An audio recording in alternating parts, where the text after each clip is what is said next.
So we are continuing with the infrastructure topic on economic survey, both 16-17 as well as 17-18 we are going to discuss.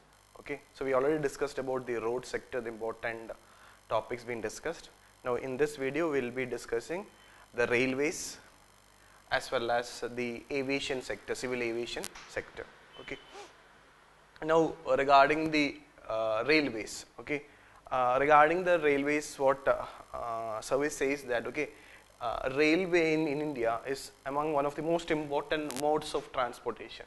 So after the road sector, railway is a very important mode of transportation, and majority of Indians is still preferring it, okay, especially for long distance travel. Now there is some data regarding the railways freight traffic. So when we talk about railway, the two major incomes for railways, one is through passenger as other is the freight earning. Okay, so the freight traffic or passenger traffic. Okay, so the passenger as well as freight, passenger and freights, which where the railway carry goods, are the two major revenues for the railways. And in 2016-17, the railways have carried a freight of 1,106 million ton. So in 2016-17, this fact is not important, just have an idea. There have been an increase of 0.5% in freight traffic. But even though there is a small increase in the freight traffic, but when it comes to the freight earnings of the Indian Railway, okay, so there is a minor increase in 2016-17 in relation to freight traffic, where it has carried 1,106 million ton.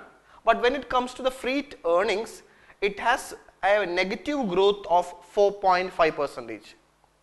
So from this we can conclude that, so even after increase in freight, if there is decline in revenue, it means that the railway have carried large volume of low fare freight in 2016-17. Okay, so the volume which there are certain freights where the freight rate is very low, means compared to the previous year. So that's why the revenue earning from freight have gone negative in 16-17 compared to 15-16. There is a negative growth of 4.5%, and just have an idea, the revenue from freight is approximately 1,04,000 crore. So just have an idea, okay. So the freight revenue for a particular financial year, that is 16-17, is for railway is 1,04,000 crore, and the passenger earning, I told you the second earning, okay, freight earning and passenger earning, it is coming around 46,280 crore. So if you compare the passenger earning and freight earning is almost double or more than that for Indian Railways. So along with passenger earning, freight earning play a very crucial role in the railways continuation or the survival. Now there is some another interesting data regarding passengers. Okay, so from 2002 to 2012-13, the number of passengers traveling by train. So do you see, there was a from 2002 to 2012-13, there have been a consistent rise in passengers. But after that, there is a trend, that is, there is a declining trend. There is a declining trend in relation to passenger. But if you look into the freight traffic, there have been a continuous increase. So the freight traffic is increasing, even though in the last financial it was less, means just 0.5% only, but it is increasing only. But after 2012-13, there have been a decrease in the passenger traffic. Okay, so these are all data, just have an idea about it. Now if you look into the same period, okay, from 2002-3 to 2015-16, the passenger fare have increased only to 3.6%. This is a very interesting fact. Okay, in the last 14-15 years, the Indian Railway have only increased the fare, passenger fare to only just 3.6%. and the freight fare during the same period have increased by 6.2%. So the freight fare was comparatively higher, increase in the freight fare is higher. So we can say that this statement is very important, because in both the economic survey the same statement is repeated. From this you can conclude that the passenger fare, so in the last 14 years the passenger fare have slightly increased to 3.6%, but freight fare have increased to 6.2%. So we can say that the passenger fare has remained more or less flat in the last 14 years, but the freight fare has increased sharply, especially after 2012-13. Okay, so this point you note down, okay, regarding the contribution of passenger revenue as well as freight revenue to the railway, as well as in the last 1 decade or last 15 years, how much the railway have increased the passenger fare as well as freight fare. Okay, now since the passenger fare have almost remained flat, now the railway is trying different methods of increasing revenue, and one among them is the introduction of dynamic pricing model, especially to increase passenger fare. Okay, now especially in premium trains, okay, in premium trains like Durando, okay, there is now a surge pricing or dynamic pricing being introduced, and very recently now in the same premium trains the government or the Indian Railway have introduced something like that, what we have seen in airlines, that whenever there is whenever there is huge vacancy in the train, then at a low there will be a discussion or concession will be given during that low season when the passengers are less. Okay, so that is what is called as dynamic pricing. So dynamic pricing have two angles: one, during the lean season or in the off season there will be concession or discount be given, and as well as there will be during the peak period there will be a consistent increase in the price level, especially for premium trains. Okay, so this dynamic pricing model have been introduced by railway to increase the passenger revenue without compromising the passenger volume. Okay, so this is basically aimed at a rich class people, because those who are traveling in premium trains. Okay, now there are others. See, the railway should always think other than these revenues, other than these freight revenue, freight earning or passenger earning, railway can make other revenue model. Okay, like what the survey says that, okay, the railway should go for non-fare sources other than the passenger fare or freight fare. The railway should go for non-fare sources like station redevelopment. Okay, now the many stations is going for station redevelopment. We'll discuss regarding that, as well as commercially exploiting vacant buildings at the stations. So there are a lot of vacant buildings in many railway stations. So if it has been commercially exploited, in the sense that if it has been given for private sector for opening up food mall like that, there can be the non-fare revenue for the railway can increase. Then monetizing land along the tracks, railway tracks, by leasing out to promote horticulture or any tree plantation, as well as through advertisement and parcel earnings. Okay, so these also being taken into taken into consideration by the railway to increase its non-fare income other than the fare, which is a passenger as well as the freight fare.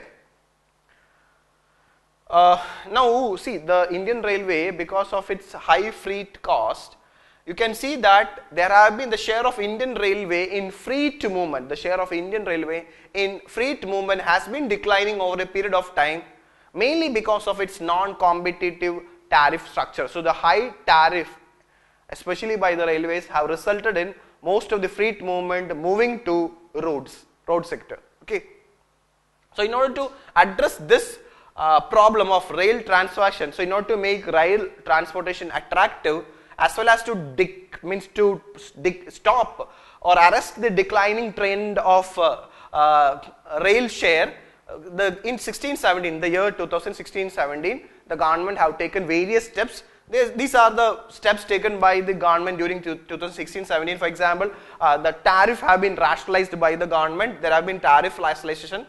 Now the commodities have been classified, and based on that for different commodities rate will be different. Then there will be a new policy guideline for station to station rates. Okay. Then expansion of freight basket through containerization. So containerization will be given preference.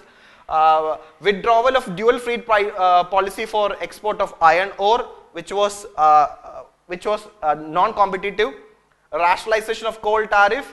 Policy guidelines have been introduced for merry-go-round system. Okay. So this merry-go-round system is such a rail transport system. Merry-go-round system is a rail transport system mainly used by Coal India Limited. Okay, so for example, okay, Coal India Limited's production center as well as the consumption center will be connected by a private track, okay, or by the railway track, and so it can be not only Coal India Limited, any private company can do it, especially for those who are using these merry-go-round system. What they will do is there will be a separate track for those companies like Coal India Limited, where it will be exclusively connecting the production link as well as the consumption link. So the 24/7 this track can be used by any company for their transportation. So here the railway track has to be constructed by this company.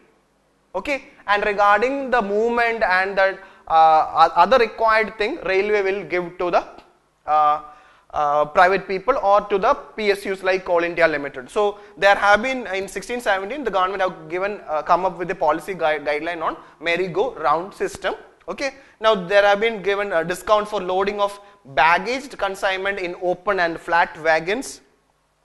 So this not that important, but just have an idea what all if you just have gone through once, and if a UPSC question is being asked, okay, what are the recent initiatives taken by Indian Railway to arrest the declining trend of railway share, especially in rail transportation, you can, if you have gone through once, you can pick it up and answer that question easily.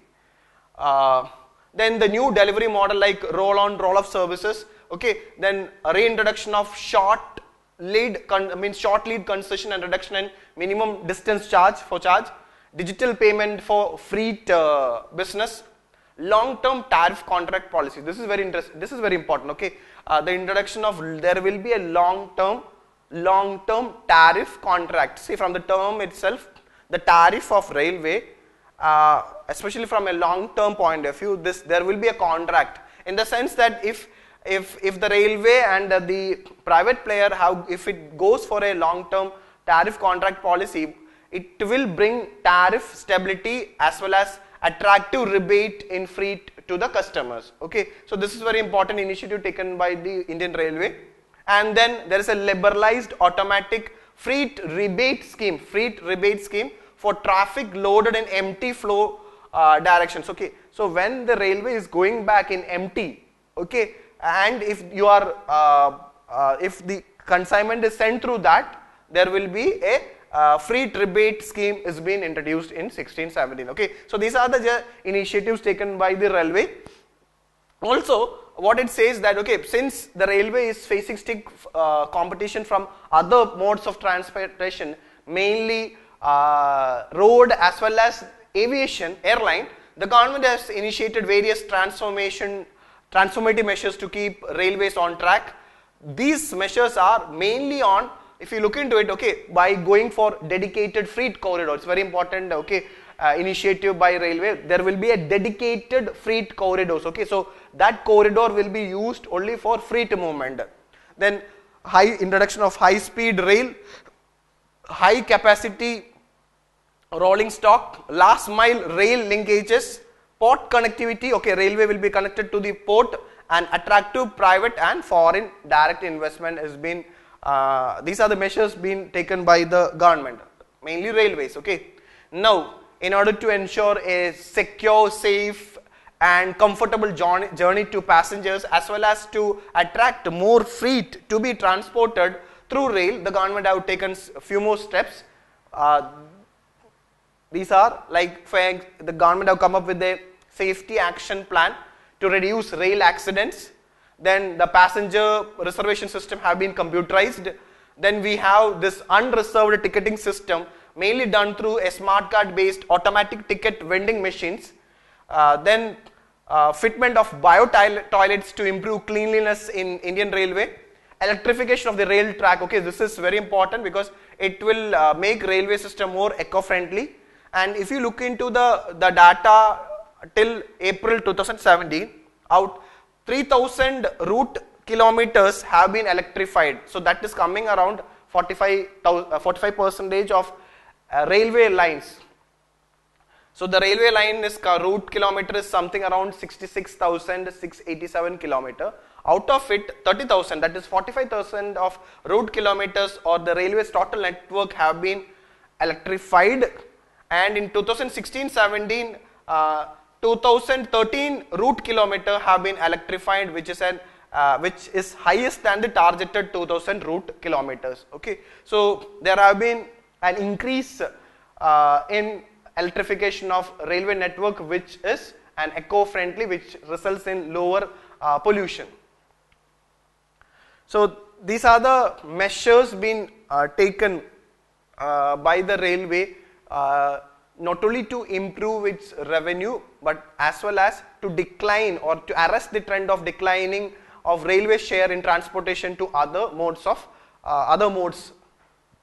Okay, now regarding the railway infrastructure development, okay, now very important thing is that the station redevelopment, okay, the government, so before going to station railway, the government is now converting this railway lines to broad gauge lines. The pace of commissioning broad gauge lines has been increasing, and as well as the completion of electrification have been accelerated, especially in the last 3 years once this government have come into power. Okay, then this station redevelopment, I told you that if you had seen that many of the stations like this Ernakulam railway station, like many important railway stations, this station redevelopment is going on. So as part of this station redevelopment, okay, what has happened is, this is very, very important, okay, the station redevelopment have been included in the harmonized list of infrastructure subsector. Okay, so once you put something under the harmonized list of infrastructure subsectors, that particular sector will get lot of incentives in the form of lower interest rate, if you are lower interest rate for a long term period, and many other tax incentives will be getting for that harmonized list of infrastructure subsectors. Now this station redevelopment have been included under this harmonized list of infrastructure subsector, which is a very, very important point to be noted down. Now this station, the government is trying to make this station redevelopment as one of the biggest non-fare revenue generating project.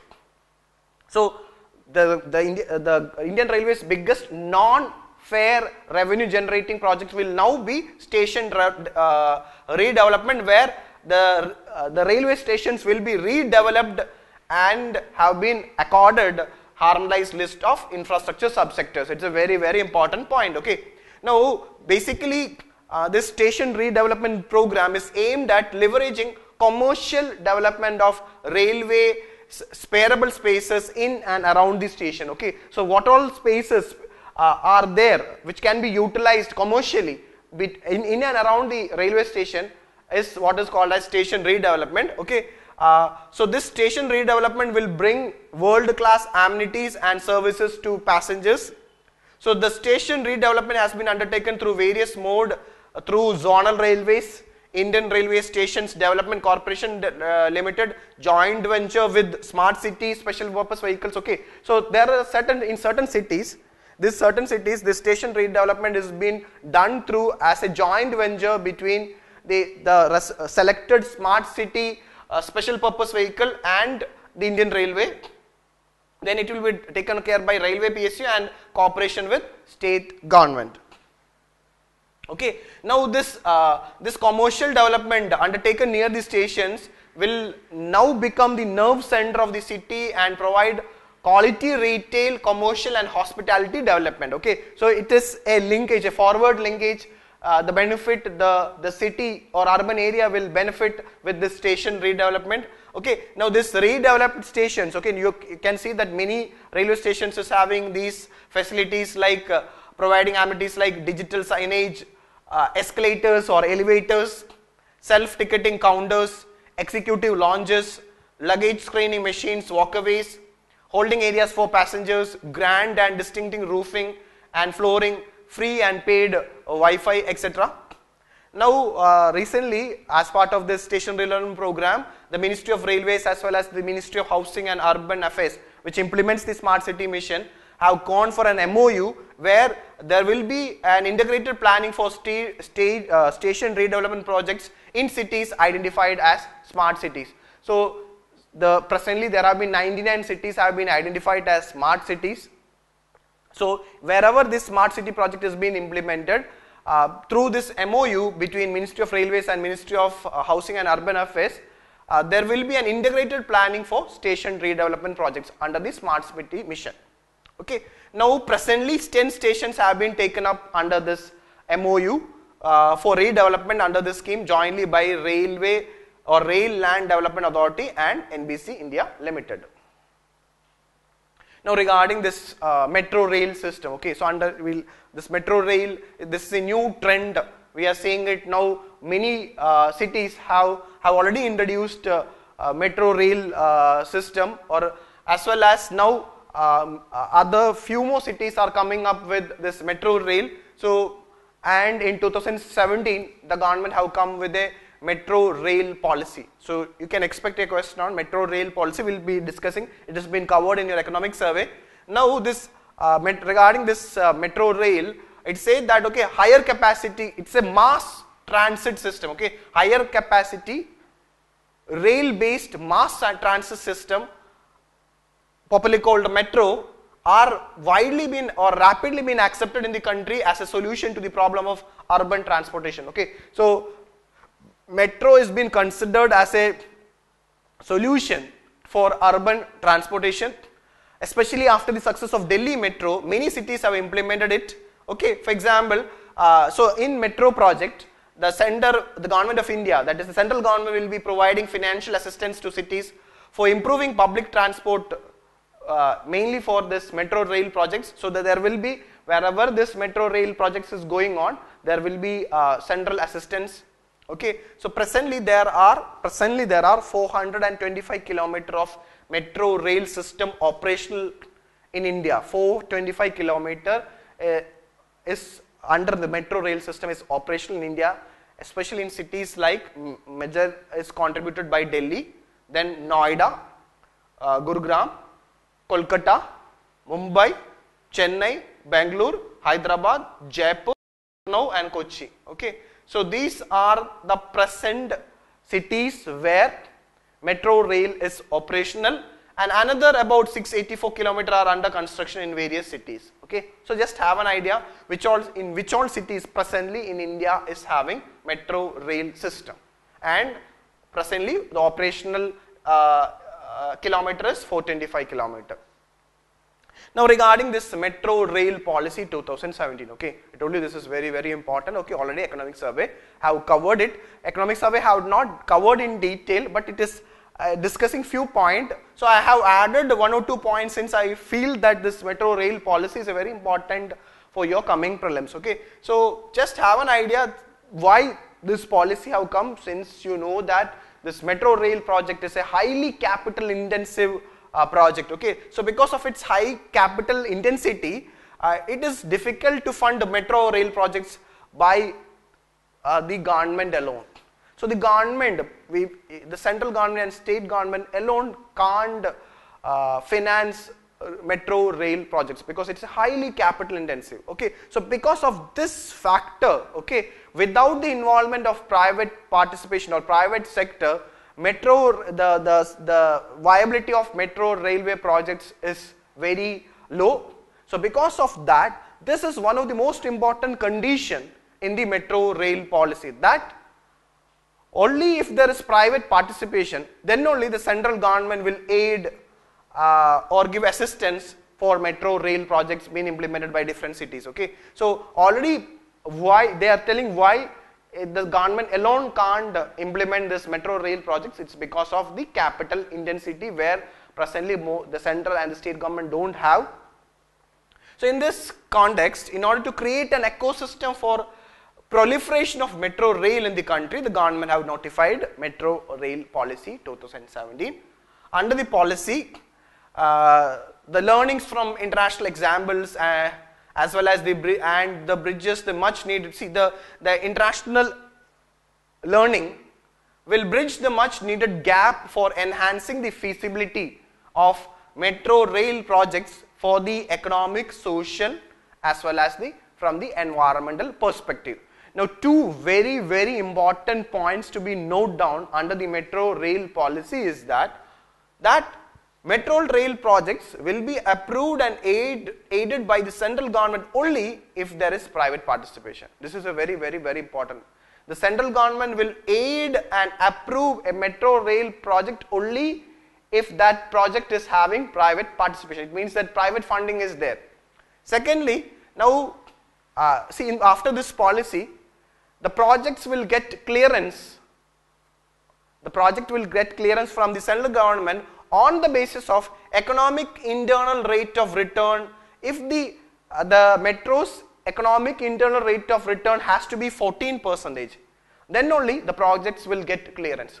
The rate of return, the economic rate of return on investing in metro has to be 14% under this policy. Earlier, this economic rate of return was only 8%. That have been revised to, because 8% of economic rate of return is not considered to be viable. So that's the reason why in the metro rail policy this economic internal rate of return have been increased to 14%, so that the fare system for metro rail as well as other non-fare resources has to be managed by the many metro rail projects to be implemented in the country. Okay, so please give importance to this metro rail policy 2017, which is very important for your prelims. So that's regarding, that is what economic survey have covered in 16-17 and 17-18 from railways. Now, another important infrastructure sector where the government have taken many initiatives is civil aviation. Civil aviations. Okay, so we have very important government schemes under civil aviation, which is a highly probable question. We'll discuss that. Okay, so before going to these important initiatives, okay, we will have an idea about what is the present status of civil aviation in India. Okay, now civil aviation is considered as a potential sector in the country which can become a sunrise sector for our growth. Okay, this civil aviation can be a sunrise sector for the economic growth of the country. This is how survey have started in relation to this topic on civil aviation. Okay, and the survey says that India is presently the third largest and the fastest growing domestic aviation market in the world. So India's domestic aviation market is the third largest and the fastest growing aviation market in the world in terms of number of domestic tickets sold. So in terms of number of domestic tickets sold, India is the third largest and the fastest growing domestic aviation market in the world. A fact, but very important. Now, why the civil aviation is a sunrise sector for economic growth? Its reason is very simple. Okay, our country have many favorable conditions for the civil aviation to grow. Reason being, we have a favorable demographics, like we have a rising middle class population. Okay, so the middle class population will be using the civil aviation or aviation airline route for mode of transportation, as well as the economic prosperity of the country improves. Okay, with the rising income, there will be more disposable income in the hand of the people, especially the middle class. And since the economy is growing at a faster rate, there is a high potential for this civil aviation sector. Okay, so now if you look into the data from 2001, okay, the domestic air passengers, from 2001 till if you take 2005 period, from 2001 to 2005 period, domestic air passengers have increased sixfold. So the domestic air passengers have increased sixfold to 85.2 million, and the international passengers, means Indians, international air passengers going outside the country, okay, domestic means within the country, have risen fourfold to 49.8 million in 2015. So there have been, in the last 15 years, there have been six-fold increase in the domestic passengers and almost fourfold increase in the international passengers. Okay, so despite, this is a very important point to note down, okay, despite a strong home market for air travel. So there is a, see, the India's domestic market for air travel is a strong home market for air travel. Indian domestic airlines have not captured the Indian market for international travel unlike many other countries. This is one of the biggest concern highlighted by the economic survey. India's domestic airline is not able to capture the Indian market for international travel. So not Indian market for domestic travel, but Indian market for international travel like other countries. So the Indian domestic airline, because of many reasons, they could not able to capture the market of Indian traveling to international areas. Okay, so the India's domestic airlines failed to capture this large market for international travel. So, and when you compare India's domestic airlines utilizing this international travel, we have only utilized this only 38%. So there is a very important variable. Okay, a very important variable to check how a country have performed or how a country's domestic airline have performed in the international travel. That concept is what is called as international available seat kilometers, international available ASK, or called by name ASK, ASK, available seat kilometers, international available seat kilometers. It is explained in the economic survey, we will discuss. Okay, so if you look into the international available seat kilometers, India have utilized only 38%. When you compare with in 2016, for example, Netherlands, the international available seat kilometers for Netherlands utilization is 60.6%. For China it is 49%. For UK it is 48.9%. But for India it is only 38%. Okay, why Indian domestic airlines have got lesser utilizing this international travel, which is measured through this internationally available seat kilometers. Okay, so we'll discuss why the Indian domestic airline is not able to capture this international travel. Okay, so before going to that, we'll have an idea about a concept what is called as available seat kilometers. Available seat kilometers. This is what the survey have defined. Okay, available seat kilometers means the number of seats available, for sale on each flight. So here the seats includes international flight. Okay, so the domestic airlines international flight. Okay, so the number of seats available for sale on each flight. So how to calculate this available seat kilometers? Find out the international flights to and fro from India. Find out the international flights to and fro from India available for sale. Multiply it to the distance travel that flight will travel from India to that particular destination. So each flight will be having a number of seats for sale,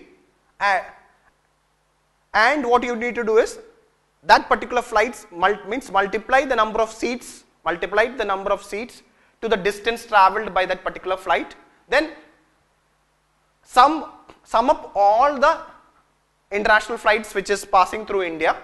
There we will get this variable what is called as available seat kilometers. So it is defined as available seat kilometers refers to the sum of the products obtained by multiplying the number of seats available for sale on each flight by the corresponding distance flown by the flight.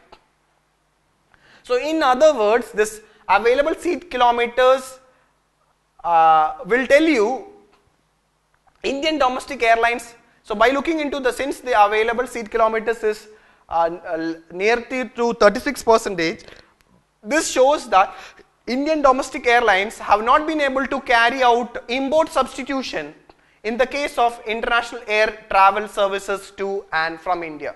So since the capacity utilization by Indian domestic airlines is very less, this space have been utilized by the international airlines for traveling, international air travel from to and fro from India. So we will discuss why this has happened. That is again a very important for you. Now you have an idea what is this concept, what is called as available seat kilometers, which is being discussed in your economic survey. Because of that, it's important for your prelims. Now in terms of passenger air load, okay, so we'll just have an idea. Okay, in terms of passenger load, we know that okay, Indian domestic airlines carry only 36.6% of international traffic to and from India in 2015. So rest is carried by the international airline. And very interesting, it is surprising that bulk of Indian traffic, okay, so the bulk of Indian traffic means the Indians who travel internationally to and from in India are serviced by foreign airlines. So it is coming around 63.4% is being serviced by foreign airlines. Now this is very important, okay, among the foreign airlines, among the foreign carriers, the Gulf and some Southeast Asian nations have proven to be our major. So in the airlines, in the civil aviation sector, the competitors are not from developed countries. The competitors are from Gulf region as well as from Southeast Asian region. If you look into the Gulf carriers, the share of Gulf carriers in Indian traffic have increased from 27% in 2008 to 33% in 2015. So the Gulf carriers is taking up 33% of India's international traffic. And the share of Southeast Asian countries have increased from 5.9% to 12.3% in 2015. So these two regions, Gulf carriers as well as the Southeast Asian countries carriers or airlines, is taking a big share of India's international travel. Now, survey is discussing what is the reason for low share of Indian airlines in Indian origin international traffic. So here we'll discuss few more concepts, okay. So one of the reason is, it says that the round tripping of passengers, okay. Round tripping of, see, we have learned this concept of round tripping in relation to black money inflow and outflow. Round tripping always means that from where you start, you're coming back. That is what is called as round tripping, okay. Now in the case of passengers, the round tripping of passengers via international hub of Dubai and Singapore. So Dubai and Singapore are international aviation hub, okay. So this round tripping of passengers via international hubs of Dubai and Singapore, that is one reason. Utilization of the sixth freedom of the air. We'll discuss what is the sixth freedom of the air. You basically can ask this question. What do you mean by sixth freedom of air? What do you mean by sixth freedom of air, and how the sixth freedom of air have affected India's civil aviation market? And increase in capacity entitlement, that is seats per week each direction, under bilateral air service agreement. So this is a very, very, very important point, okay. So UPSC can ask, what is the reason for low share of Indian airlines in Indian origin international traffic? Don't get confused, it is not domestic traffic, it is international traffic. It is mainly because of round tripping of passengers via international hubs of Dubai and Singapore, utilization of the sixth freedom of air, and increase in capacity entitlements under the bilateral air service agreement, okay. So we have bilateral air service agreement. India is having bilateral air service agreement with Gulf countries. So because of this bilateral air service agreement with Gulf countries as well as the Southeast Asian countries, whenever there is an increase in the capacity entitlement means the number of seats per week in each direction. So whenever there is increase in the capacity entitlement, that is increase in the seats available, it is mainly being utilized by these foreign airlines from these regions, because the Indian airline faces many limitations, okay. So now we'll discuss in detail regarding this. We'll come back to this concept of the sixth freedom and bilateral air service agreement. Okay, now just have an idea, factual information. The top destination of passenger traffic, that is international passenger traffic to and from India, are Gulf countries of UAE, Saudi Arabia, Qatar, Oman, and the Southeast Asian countries of Singapore, Malaysia, and Thailand. In Southeast Asia, it is Singapore, Malaysia, and Thailand. Okay, UAE alone, United Arab Emirates alone, UAE alone account 33.6 of our total international passenger flow. But keep this in mind, these countries are not the end destination of all passengers. Even though UAE constitutes 33.6% of the total passenger outflow from India, UAE is not their final destination. Okay, because UAE is, you know that Dubai is in UAE. Okay, so because of the international hub in UAE, in fact, these countries, especially these Gulf countries and Southeast Asian countries, are invariably being used as stopover. Okay, you see that when you travel in a flight, you see stopover, because before your final destination, you will get stopped in intermediate airport, and then you will go to your final destination. So in international travel also there are many stopovers. So these countries are mainly Indian airlines, international airlines stopovers or hubs. So since these countries is having stopovers from India, what they do is their home airlines, these countries' home airlines carry passengers for onward destinations to USA, Canada, and Europe. Even the passengers to USA, Canada, and Europe use these carriers because there is a stopover either in Southeast Asian countries like Singapore, Malaysia, or Thailand, or in these Gulf regions, mainly UAE, Dubai, or Saudi, Qatar, Oman, etc. So because of this stopover available for these regions, there have been increase in these airlines or in these countries airline traffic, international traffic. Okay, now this is what is called as sixth freedom of air. I told you these Gulf regions and Southeast Asian regions, they are major stopover. So since they are major stopover, so this concept will come into play. Now what is the sixth freedom of air? Sixth freedom of air allows a foreign airline. Sixth freedom of air allows a foreign airline to fly from a foreign country to another foreign country. Okay, now take the case of two foreign countries. India, take Dubai. India is a foreign country for Dubai, US is a foreign country for Dubai. And Dubai is having a stopover. So Dubai, using this sixth freedom of air, the UAE's airline, the UAE airline can take passengers from India, use Dubai as stopover, and take the passengers to USA and drop them. So this is what is called as sixth freedom of air. Sixth freedom of air allows a foreign airline to fly from a foreign country to another foreign country while stopping in its own country. So this is what is called as sixth freedom of air. So because of usage of this sixth freedom of air by these Gulf countries as well as the South Asian countries, the international air travel have moved towards their airlines. Okay, so this sixth freedom of air has to a large extent been responsible for reducing the share of direct long haul flights from India. So it also have resulted reduction in the direct flight from India from 25% in 2011-12 to 20.5% in 2015-16. So if you look into the percentage of sixth freedom for most of the Gulf and Southeast Asian countries, the sixth freedom traffic, the percentage of sixth freedom traffic for Gulf and Southeast Asian airlines, it is greater than 50%.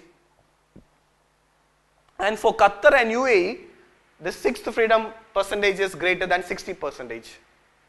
Okay, so this large utilization of the sixth freedom in turn has been made possible. How this has been made possible?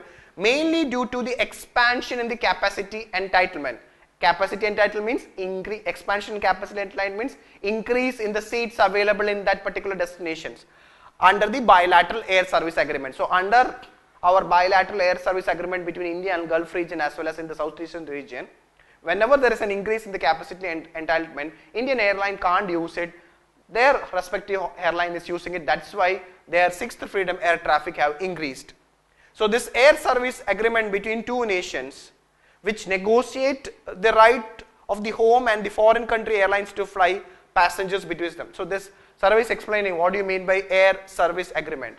So India is having bilateral air service agreement. So air service agreement between two nations negotiate the right of both the airlines, that is the home airline as well as the foreign country, to fly passengers between them. Now these rights are reciprocal in nature. Reciprocal in nature means both countries grant each other the same quantum of rights.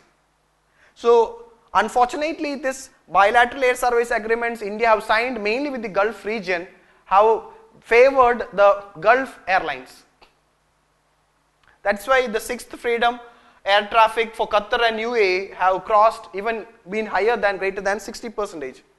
Okay, now if you look into the certain figure that is during 2003 to 2017, the capacity entitlement, we know that it means the seats per week each in each direction. Okay, so since there is increase in the capacity entitlement between Dubai and India have increased, so in this period, in the 14-year period, there have been six-fold increase in the capacity entitlement between India and Dubai. For between Oman and Qatar, it has been 9 and 12-fold respectively. So with this increase in the capacity entitlement and which are reciprocal in nature, the benefit of such increases have accrued more to the foreign airline than India.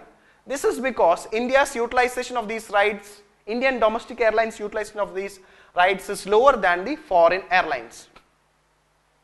Now, so we are concluding it, okay, why there is low share of Indian domestic airlines in international travel. Okay, so large increase in capacity entitlement under air service agreement, the resultant use of the sixth freedom of the air by Gulf and Southeast Asian airlines, underutilization of India's own entitlements are responsible for India's lower share in international traffic to a large extent. So if a UPSC question come, 1, 2, 3 type of question come, you can easily answer it if you know these points thoroughly.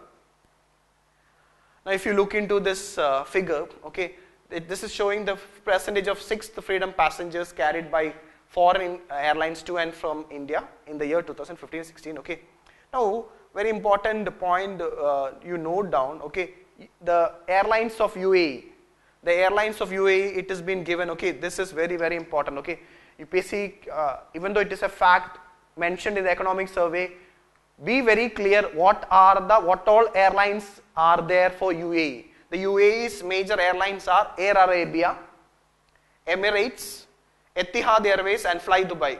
So these four are UAE airlines, and these four UAE airlines have carried 102.4 lakh passengers in bi-directional total passengers. So UAE airlines have carried the highest, these four airlines have carried the highest international passengers from India. And if you look into the point-to-point passengers to and from India, for this is 33.7. See, out of this passenger, point-to-point passengers, that is from India to UAE, is 33.7 only. The 68.7 is sixth freedom passengers. It means that these passengers are using UAE airlines not to go to UAE but to go to some other country. Okay, so the UAE's percentage of sixth freedom is so high, that is, it is coming around 67%. For Gulf Air, Bahrain, it is coming around 81%. Kuwait 41, Oman 58, Qatar 79.4, Malaysia Airline 58.7, Singapore Airline 58.3, Thai Airlines it is 35.9. So since it has been given, so what I am trying to say is that just have an idea which all are the four UAE airlines. And Gulf Air is Bahrain Airline. Now other airlines, it is very easy to remember because it is linked to their country name. Kuwait Airways, very easy. Oman Airways, Qatar Airways, Malaysian Airlines, Singapore, Thai Airlines. Only thing you need to get, don't get confused, Gulf Air, it's Bahrain. The other four, Air Arabia, Emirates, Etihad Airways, Fly Dubai, all are UAE airlines. They can ask a question, which of the following is or are a UAE airline. So here this Gulf Air, which is a Bahrain airline, can trap you. Okay, so just note down. So we know one of the major reasons for the lower utilization of Indian domestic airlines, especially to carry international passengers to and fro from India. Another reason was what is called as a rule which have existed in India, what is called as 5/20 rule. This 5/20 rule also have resulted in this Indian domestic airlines not utilizing this capacity, increase in capacity entitlement under bilateral air service agreement. Okay. Now UPSC can ask this question, what do you mean by, what is this 5/20 rule which was in news recently? Or they can ask you, what is this 0/20 rule? So 5 and 20 indicate certain important point. Okay, very important concept, current affair also, relevant civil aviation. Okay, 5/20 mandates. Okay, what it means? It says that in India, if a domestic airline, an Indian domestic airline which only travels within the domestic territory of India, if it want to use international, if it want to carry international passengers, or if it want to utilize international traffic, then it has to follow this 5/20 rule.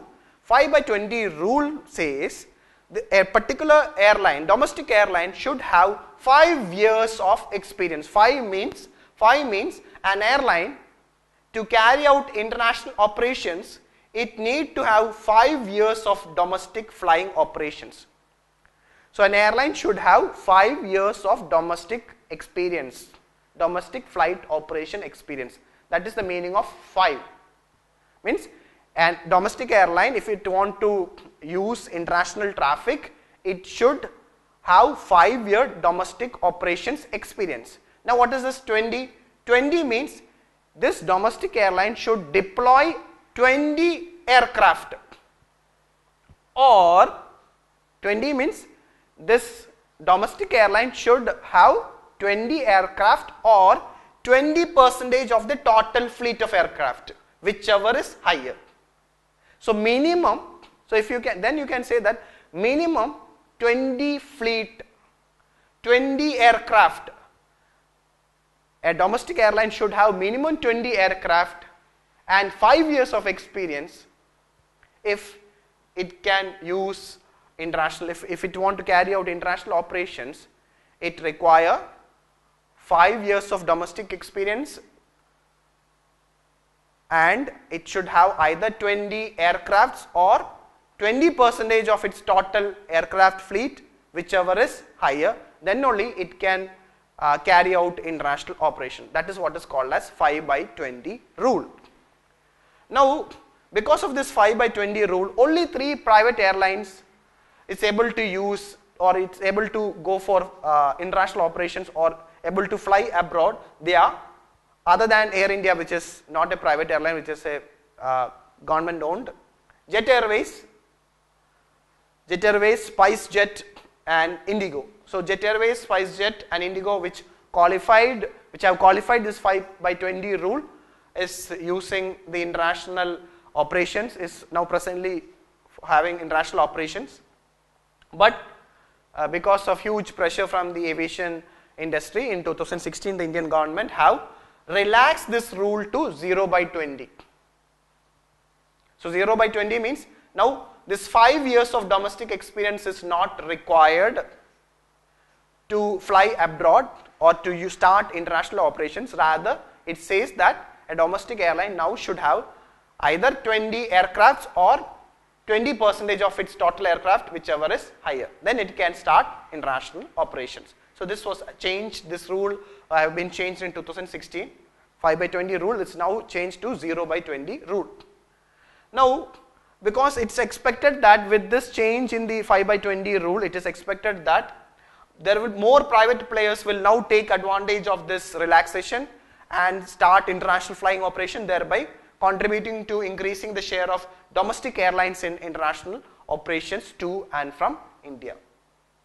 Okay, now another constraint, so 5/20 is another one constraint. Another constraint for Indian airline is that majority of the aircrafts of Indian airlines consist of narrow body aircraft. See, narrow body aircraft is not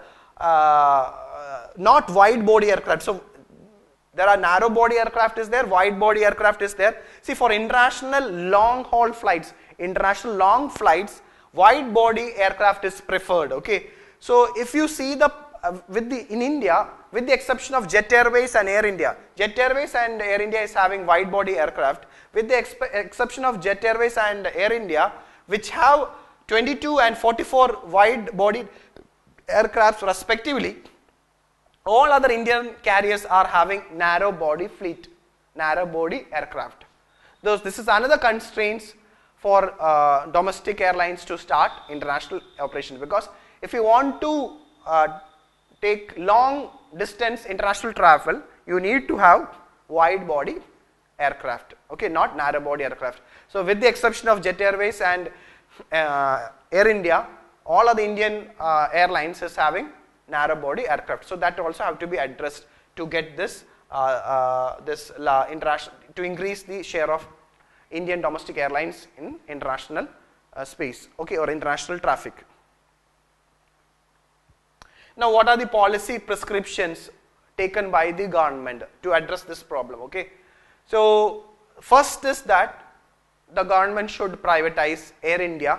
Air India is now the major carrier of international traffic for to and fro and in India, which is coming around 11.4% of India's total international travel is being carried over by Air India. So by privatizing the national carrier, that is Air India, it will enhance its operational as well as management efficiency. So that is one policy prescription mentioned in the economic survey. So already the government recently have announced that the government by the end of 2018 will be privatizing Air India, which is a good decision.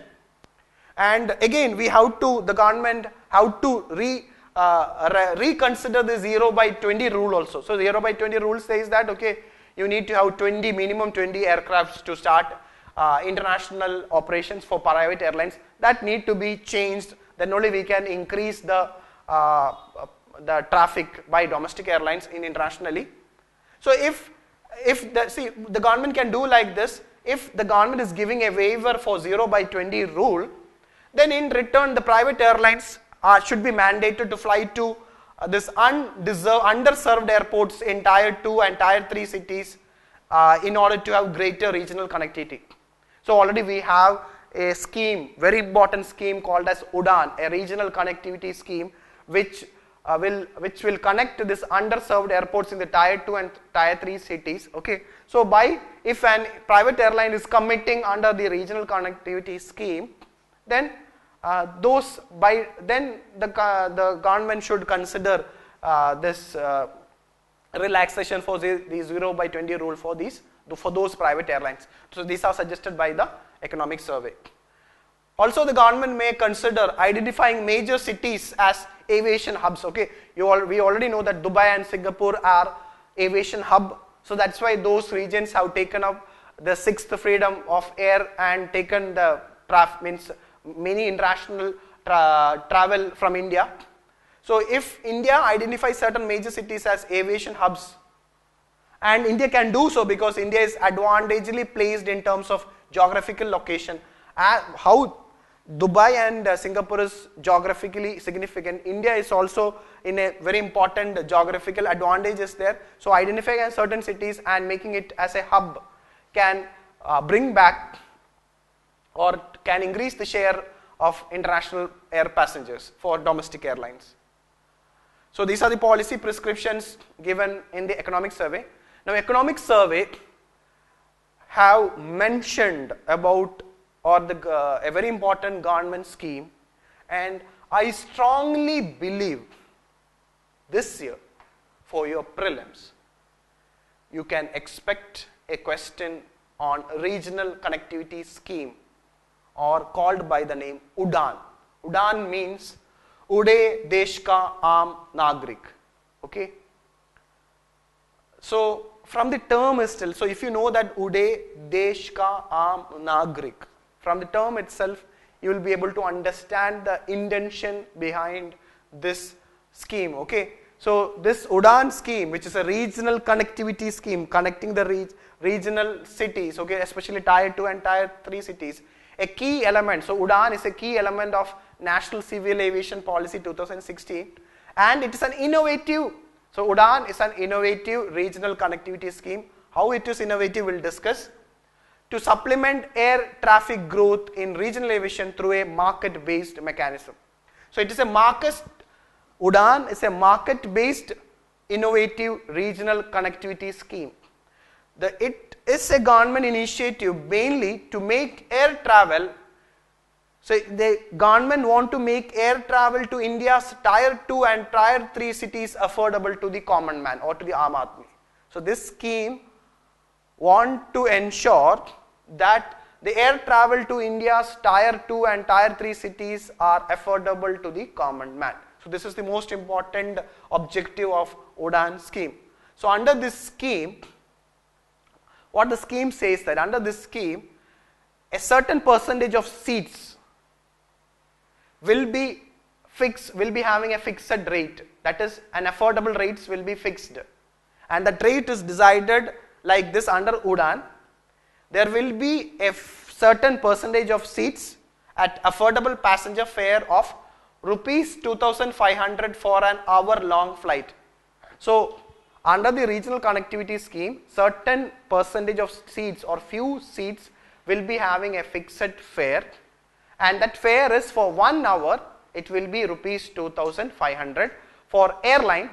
And try to understand that under this scheme, it is not only for airline connectivity, it is also helicopter connectivity is also there. So both airline and helicopter is being included under this scheme. So the fixed fare is for 1 hour flight, it is rupees 2,500 for airline, and in case of helicopter, it is again rupees 2,500 but for 30 minutes. So for helicopter, it is for 30 minutes 2,500, and for airline, it is 2,500 for 1 hour. So this is a very important fact. Now 2 rounds of bidding have happened under the UDAN scheme. So after the second round, which happened very recently, after the second round of presently there are 109 regional airports and heliports have been connected under the UDAN scheme. So nearly 109 regional airports and heliports have been connected under this connected after the second round of bidding under the UDAN scheme. Okay. Now very important feature of this scheme is that the central government will provide fiscal support through viability gap funding. Okay. So this subsidy, which in the form of these seats, this will be given by the sender, and also there will be a viability gap funding, as well as an infrastructural development of the government. Central government will take care of infrastructural development of underutilized airport facilities. The underutilized airport facilities, to those airports, the government will bring infrastructural development mainly to incentivize this regional air traffic. Now, what UDAN ensures to the domestic airline is that it ensures that particular route will be made profitable to airlines to sustain their operations through. So if a particular airline is using a particular route which is selected under the regional connectivity scheme, many benefits the government will provide to that airline in the form of there will be reduced operation cost by the airport charges will be eliminated. There will be no airport charges. There will be no airport charges on UDAN routes. On UDAN routes, there will be no airport charges. Second, ATF, aviation turbine fuel, which is the fuel for airlines. There will be subsidy given for ATF for those airlines which is going under the UDAN route. They will be provided market-based subsidy for half of the seats, okay, market based subsidy for half of the seats given under this fixed fare, and also guaranteeing 3-year exclusivity on that particular route. Okay, so that particular Udan route will be exclusively given for a particular airline for 3 years. Okay, so no other airline will be operating in that route. So by doing so, by giving exclusivity for 3 years, by subsidizing ATF, by providing subsidy to the air 50% of these seats, by eliminating airport charges, the government will make this regional route of these domestic airlines sustainable and viable, and thereby there is a high possibility that this scheme can be highly successful. So if you see the trend of the first and the second round, okay, there is a high possibility that one of this civil aviation policy or regional country scheme, this has the potential to become a very successful scheme. And as I already told you, since the government is thinking about relaxing the 0/20 rule to increase the international operations, those airlines which is having the maximum number of this Udan routes can be preferred to give license to fly abroad. So such type of things can be done, and thereby can address the earlier problem which we had discussed in relation to lower international traffic by domestic airlines.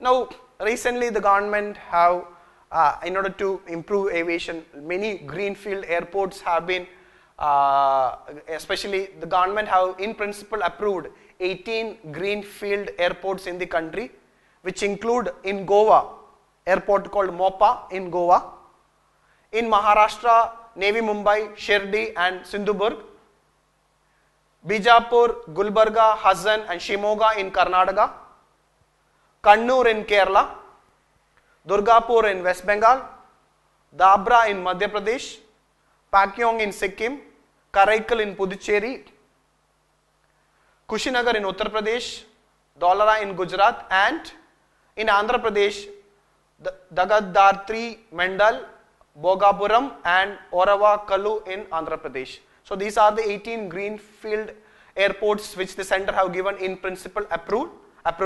Also the government has granted site clearance for 5 greenfield airports like Machwara in Punjab, Itanagar in Arunachal Pradesh, Jamshedpur in Jharkhand, Alwar in Rajasthan and Kottagudem in Telangana. Okay, see UPSC, since these are in news because of these greenfield airports, UPSC can ask this match pair following question. Okay, they can give you the state and the place.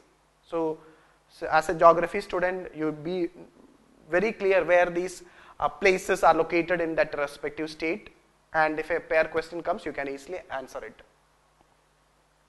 Now the last topic, that is the liberalization of air services. Okay, now this is a very important. Okay, recently India is having an air freight corridor with which country? Such type of question can ask. Recently India and Afghanistan have signed an air freight corridor, as the term suggests. Okay, a freight corridor, air freight corridor between India and Afghanistan. So the decision to establish an air freight corridor between Afghanistan and India was taken in September 2016, and the corridor will provide Afghanistan, which is a landlocked country, greater access to Indian market, especially for perishables, mainly fruits, as well as allow Afghan businessmen to leverage India's economic growth and trade network for its benefit. Okay, so you just need to have an idea with which country India is having an air freight corridor, that is with Afghanistan. And recently with Serbia, India have renewed an agreement or liberalized air service agreement with Serbia. The agreement which was signed earlier in 2003 has liberalized and updated in May 2017. That's why the survey have covered it, with a view to increase greater trade between these two nations, mainly air trade, investment, tourism and cultural exchange between the two countries. This agreement between India and Serbia will provide enabling environment for enhanced connectivity as well as commercial opportunities to both the carriers of these countries, while ensuring greater safety and security. So this is the last topic covered under the civil aviation. So with India and Serbia have renewed this air service agreement in May 2017, and with Afghanistan we are having a air freight corridors. So these are the most important topics being covered in both your economic survey volume 2 under civil aviation. Just have an idea, and I say that okay, the important topics under this is the this 2017 policy on metro rail policy 2017, UDAN, and the concepts like sixth freedom of air, or why there is loss of share of domestic airline in international traffic, etc., which I have discussed in this session. Thank you.